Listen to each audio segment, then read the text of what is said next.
We want to take you now to the White House, where President Trump is speaking prior to the start of an Investment in America roundtable event. Let's listen in. China's not easy, just like your home country is not easy there.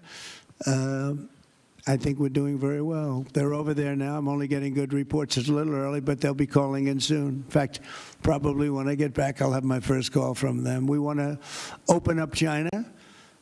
And if we don't open up China, maybe we won't do anything. But we want to open up China. It'll be a great thing for China, a great thing for the rest of the world. Are you willing to lift export controls when it comes to China? Did you give your negotiators any sort of limitation? We're going to see. Look, China has been ripping off the United States for many years. Nobody charged them 10 cents. No president had the courage to charge China for whatever reason. They didn't want to do it. I took in hundreds of billions of dollars. I put on tariffs on China when I got in first term.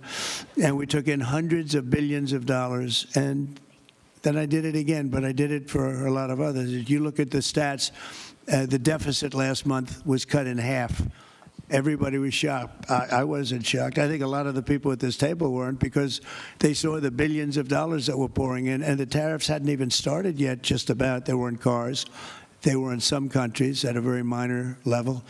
And we cut the deficit in half, and it was a big story a couple of days ago. They said, I don't believe, one of the announcers on a business network went wild, said, I can't believe these numbers. Those numbers are good. The numbers are going to be very good. I think we're going to have a great 4 years. You know, we had the greatest economy in history during my 4 years. I think this one's going to blow it away.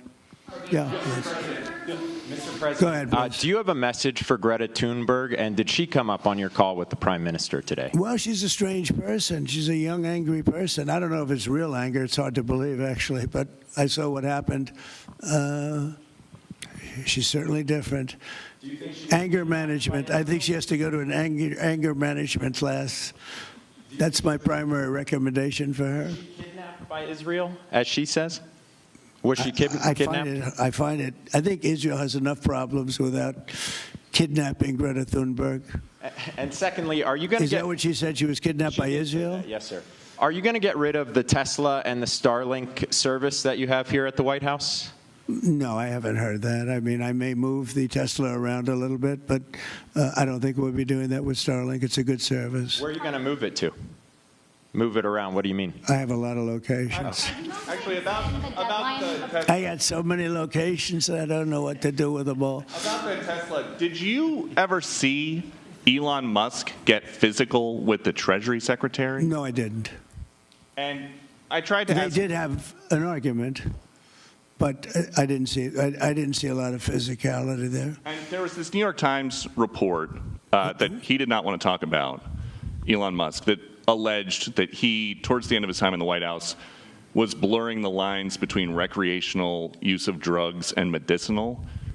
Do you think he ever had drugs here at the White House? I really don't know. I don't think so. I hope not. Look, I wish him well. You understand. We had a good relationship, and I just wish him well. Very well, actually. Yeah. About aid in Gaza, you mentioned now the flotilla. Do you have a response at all about Israel intercepting this boat? And can you give us an update on what's happening to the entry of aid into Gaza right now? We've had people being shot by Israeli forces who are trying to get aid from the Gaza Humanitarian Foundation. Yes. Gaza right now is in the midst of a massive negotiation between us and Hamas and Israel, and Iran actually is involved. And we'll see what's going to happen with Gaza. We want to get the hostages back. That's all I can tell you. Yeah, please, in the back. Yeah. Back to California briefly. You said yesterday when I reported that it was not insurrection taking place, but then on Truth Social a bit later, you had said they were insurrectionists. After what you've seen, you're talking about in L.A.? Yes, sir, in L.A. I wouldn't call it quite an insurrection, but it could have led to an insurrection. I mean, that was a lot of harm that was going on last night. I watched it very closely. And it was amazing that the job that the National Guard did. And by the way, the police were working very hard also. But, you know, the police are given instructions to be politically correct. I said, no, you don't have to be politically correct. You have to do the job. And on Elon Musk, do you plan to speak to him on the phone anytime soon? I know some. Which one? On Elon Musk, do you plan to speak to him on the phone anytime soon? I haven't really thought about it, actually. I would imagine he wants to speak to me. I would think so. If I were him, I'd want to speak to me, and maybe he's already called. You'd have to ask him whether or not he's already called. But I'd have no problem with it. If he calls you, you pick up and speak with him? Well, I don't want to say that, but I would imagine he'd want to talk to me. Mr. President. Yeah, please. You were supposed to get a counter proposal from Iran today. Have you gotten that proposal? And what is the main impediment? We have a meeting with Iran on Thursday, so we're going to wait till Thursday. And what's for the that main proposal. impediment to getting a deal? Well, they're just asking for things that you can't do.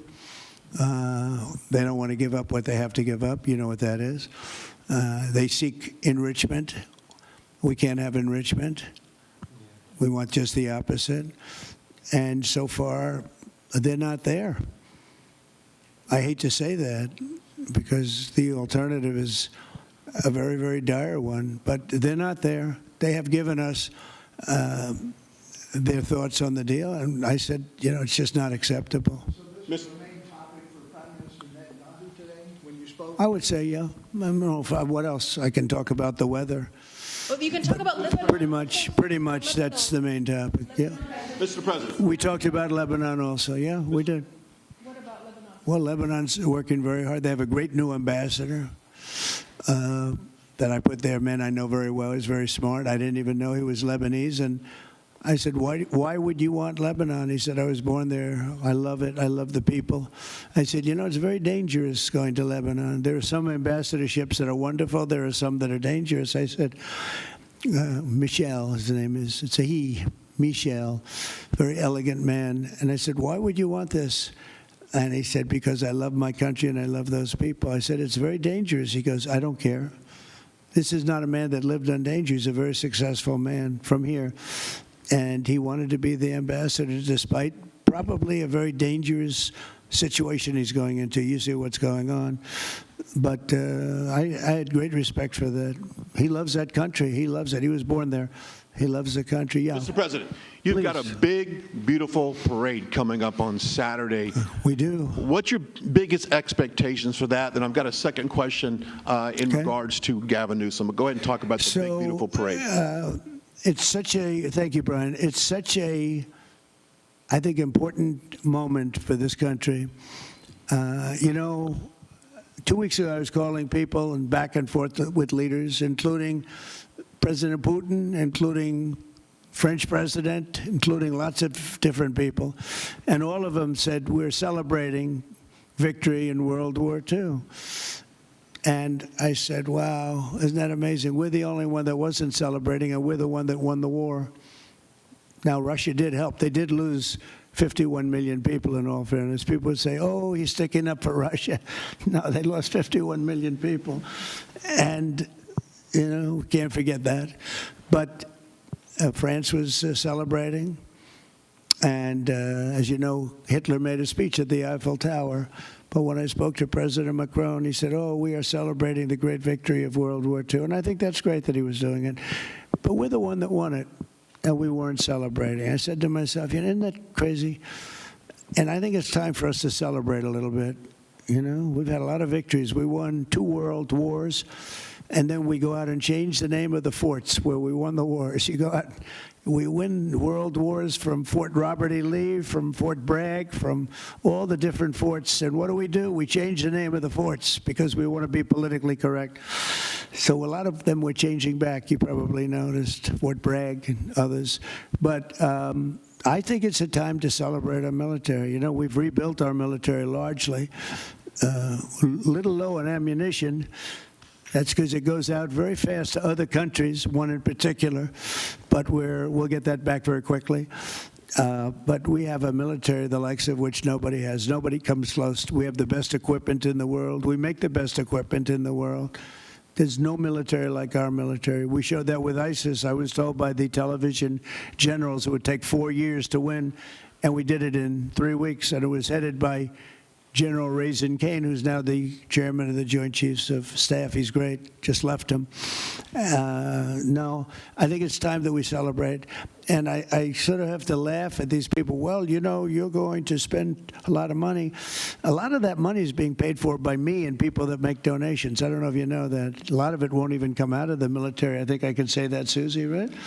We have people putting up money to do it. Not that it's necessary, because I think it's a great expenditure. We have mini tanks. We have all sorts of new ones and very old ones, old from World War I and World War II. It's really a celebration of the Army. So the Army is a year older than the country. So next year we celebrate 250 years, but we're celebrating the Army on Flag Day. And it's not my birthday. It is my birthday, but I'm not celebrating my birthday. I'm celebrating Flag Day. It happens to be the same day, so I take a little heat. But Flag Day is the appropriate date. And we're celebrating 250 years of the Army, a great service. And remember, you know, think of it. We won so much. We won World War I, World War II, so much else. And then we became politically correct. But I can only tell you that I was told that ISIS would take anywhere from 4 to 5 years, and we did it in 3 weeks. You were there, you watched, right? We have the greatest military in the world. Nobody can beat us. As long as we have our right leadership, nobody can beat us. If we have stupid people running it, like you had in Afghanistan, when you look at that, first of all, Afghanistan should have been an easy victory as a war, but we were so sad the way we fought it, so ridiculous. We fight not to win, but we didn't used to be that way. And we're celebrating, because I think the day in Afghanistan was the saddest period of time in the history of our country. That was a Biden mess with bad generals like Milley and others. They were bad. They were incompetent generals. I know all the good ones and the bad ones. We got rid of most of the bad ones. But it was time to celebrate, and that's what we're doing. So it's on June 14th, and it's going to be a parade the likes of which I don't know if we've ever had a parade like that. It's going to be incredible. We have even though it's the Army, we have a lot of those Army airplanes flying over the top, and we have tanks all over the place, and we have thousands and thousands of soldiers going to bravely march down the streets. It's going to be a beautiful day, I think, and we're going to celebrate our country. You spoke of leadership, and real quickly, speaking of Gavin Newsom, is he the right leader for California, considering how massive their economy is and all these U.S. investments coming in? Is he the right governor and leader for the future of California and for U.S. investments? I don't think he is. I mean, I think he's done a terrible job. And, you know, he's a guy, I always got along with him. You look at his past statements about me. I was a great president. I always took care of California, you know, all that. But I'm just talking on results. You look, you know, he has the advantage of beautiful weather, maybe the best weather of any state when you think about it. Beautiful weather, beautiful ocean, beautiful everything. You have all the advantages, and he didn't take advantage of that. And he's let people come in by the millions who are overrunning your hospitals, your education system, and your police. Your police are being overrun. Look at what's happened. He should only be happy I sent in the military, because if I didn't send him in, you would have had a problem there, the likes of which we haven't seen in a long time. Yeah, please. Thank you, Brian, very much. On supersonic flight. All right, we've been watching President Trump speaking following an Investment in America roundtable event at the White House. Among a number of subjects he discussed, Trump spoke about efforts to make a trade deal with China, and he spoke about the breakdown of his relationship with Elon Musk. As for a possible deal with Iran, the president says the country is asking for things the U.S. cannot do, and he says what they want isn't acceptable. For now, we're going to take a quick break. You've been watching CBS News 24/7.